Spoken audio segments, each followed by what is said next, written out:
Ақылды адамға ең ауыр жаза мақтай беру.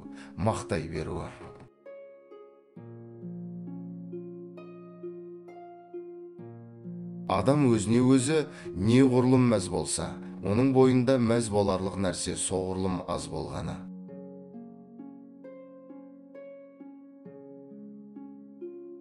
Жалғыз адам бүкіл елді азат ете алмайды. Жұмыла қимылдағанда ғана азаттыққа жетуге болады.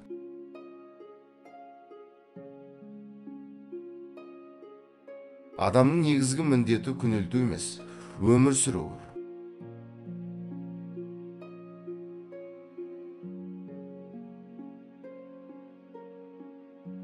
Атымды адам қойған соң, қайтып надан болайын.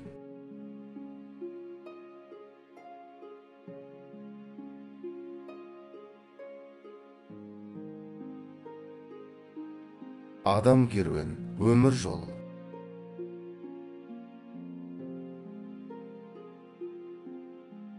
Адам барлық жағынан да, түрі де, киімі де, жаны да сұлу болу керек.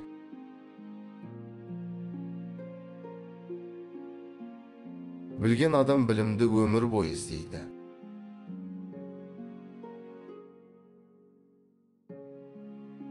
Ақыл адам көрігі, ақылдың сабыр серігі.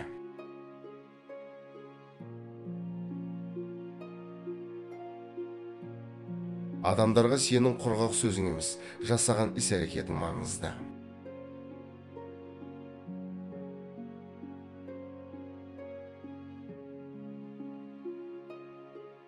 Адам баласы керуен сияқты тоқтады, көшті де кетті.